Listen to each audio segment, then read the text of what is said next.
This is the diagram of full wave rectifier. It's kids. And this is transformer 12012 that convert to 20 AC volt into 24 volt. And here are two diodes that we are connected is other capacitor 1000 new up 35 voltage. Sure, here you can see a middle.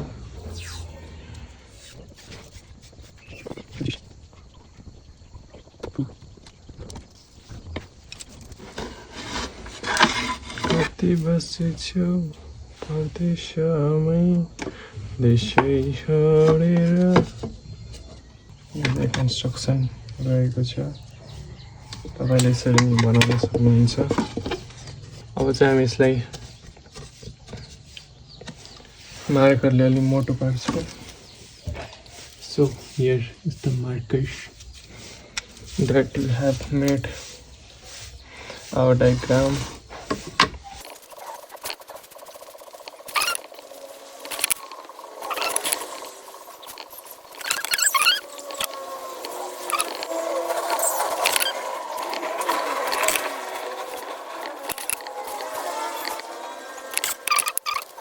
So this is full rectifier. So then यसलाई connection गर्छौँ। Connection गर्नको लागि यहाँ स्टेस्टर अनि यता चाहिँ transformer हाल्छौँ। Set गर्छौँ अब हामीले। त्यसको लागि चाहिँ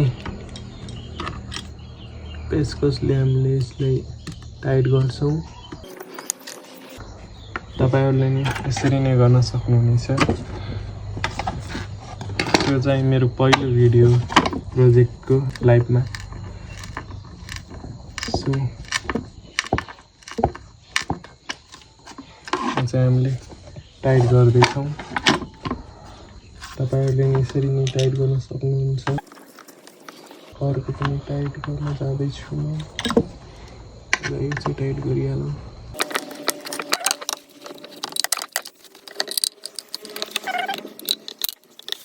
कति बसेछु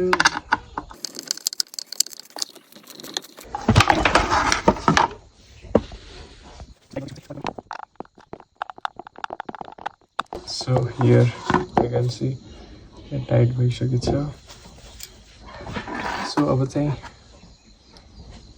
कनेक्सन गर्छौँ हामीले। सो यता चाहिँ अलिक कट लाउँछु म।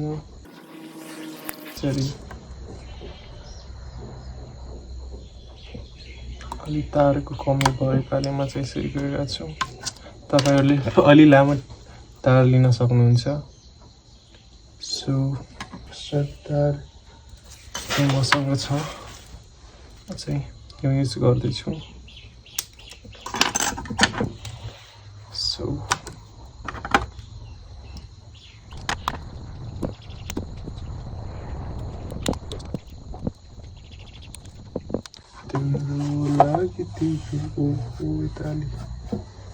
सो तार चाहिँ हाम्रो यो हो। फर्स्ट चाहिँ यो तार हो। अनि तपाईहरुले लामो पनि लिन सक्नुहुन्छ। म चाहिँ अलि छोटो तार लिएछु। सो त्यसको लागि चाहिँ सरी। सो यसरी चाहिँ हामी यसलाई कनेक्सन गरिदिन्छौँ र पिभिसी टेप हालिदिन्छौँ। यसलाई चाहिँ पछि गएर केही नहोस् भनेर।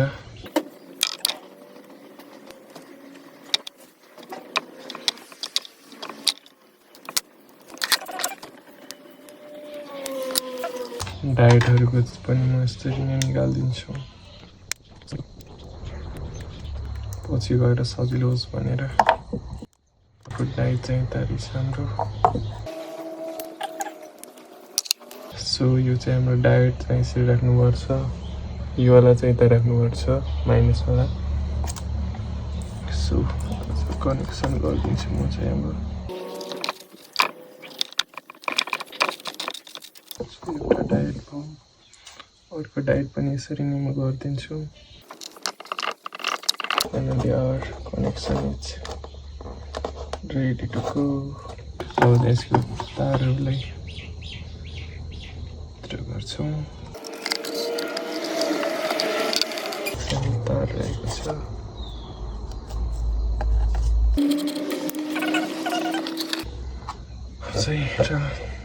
क्यापासिटर चाहिँ यो भाग चाहिँ यता लानुपर्छ माइनसको तर्फ सरी फर माई डिस्टर्बेन्स अर्को क्यापासिटर चाहिँ यता राख्छौँ यो भाग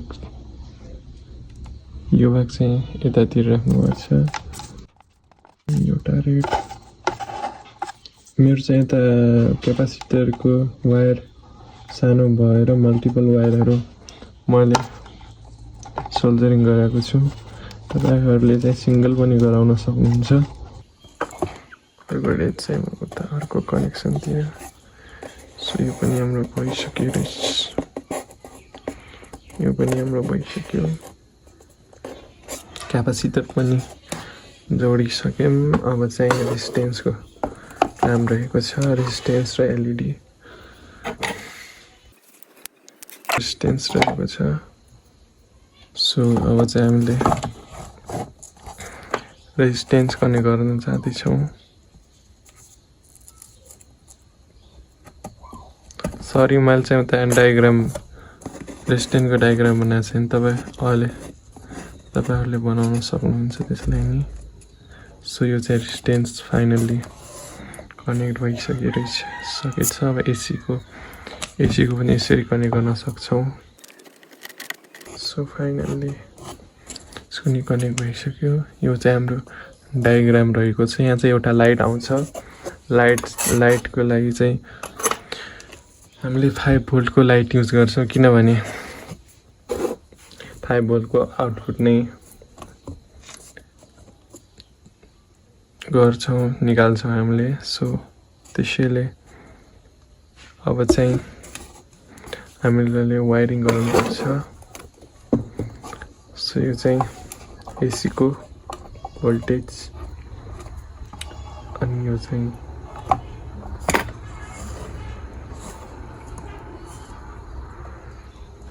चाहिँ फर्स्ट सेकेन्ड थर्ड यो चाहिँ ट्रान्सफर्मरको वायर हो अब चाहिँ हामीले यसलाई डायोड 1 सँग कनेक्ट गर्छौं डायोड 1 सँग कनेक्ट गर्दा चाहिँ यहाँ रहेछ हाम्रो डायोड 1 अनि यो चाहिँ डायोड 2 सो तपाईहरुले पनि यसरी नै कनेक्ट गर्न सक्नुहुन्छ चाहिँ इन्सुलेसन टेप चाहिँ अलि युज गर्छौं एकछिनमा अनि क्यापासिटरको चाहिँ सेकेन्ड वायरसँग कनेक्ट हुन्छ यसको लागि चाहिँ हामीले तार निकाल्छौं तार चाहिँ निकालेको रहेनछ so sorry for that so यो ब्ल्याक चाहिँ गएर ट्रान्सफर्मर थर्ड सँग कनेक्ट हुन्छ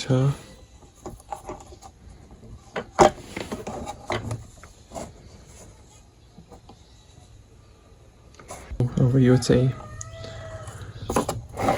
क्यापासिटरको सेकेन्ड वायर चाहिँ क्यापासिटरको नेगेटिभ टर्मिनल सँग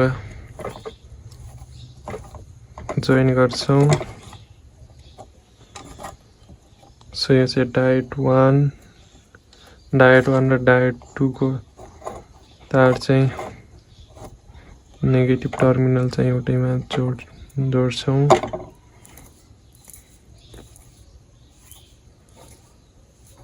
र यहाँबाट एउटा क्यापासिटरको पनि जोड्छौं क्यापासिटरको पोजिटिभ टर्मिनल चाहिँ दुईवटा नेगेटिभ डायोडसँग जोड्छौं चाहिँ कनेक्सन भइसक्यो त्यो चाहिँ एसीको लागि रहेछ एसीको लागि चाहिँ मैले यो प्लग युज गरेको छु तपाईहरुले अर्को प्लग पनि युज गर्न सक्नुहुन्छ सो हाम्रो कनेक्सन चाहिँ पुरा भएछ। सो अब चाहिँ रेजिस्टेन्स चाहिँ डायोड क्यापेसिटरसँग कनेक्ट हुन्छ। सो चाहिँ कनेक्ट भइसकेको छ।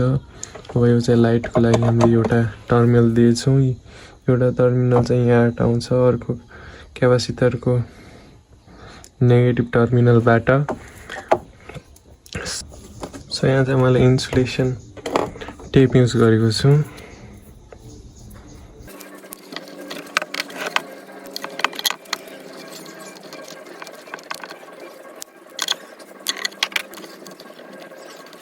सो यहाँ चाहिँ इन्सुलेसन भइसक्यो। अब चाहिँ एसीको कनेक्सन गर्नु छ।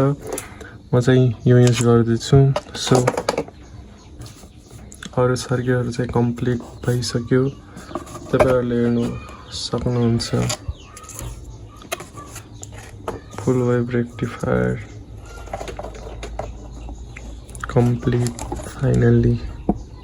सो यसरी चाहिँ हाम्रो फुल वेभ रेक्टिफायर बन्छ। So wait for the result. So अब चाहिँ हाम्रो टेस्टिङ रहेको छ। सो टेस्टिङ चाहिँ हामी गर्न जाँदैछौँ। यो चाहिँ 220 एसी भोल्टको प्लग।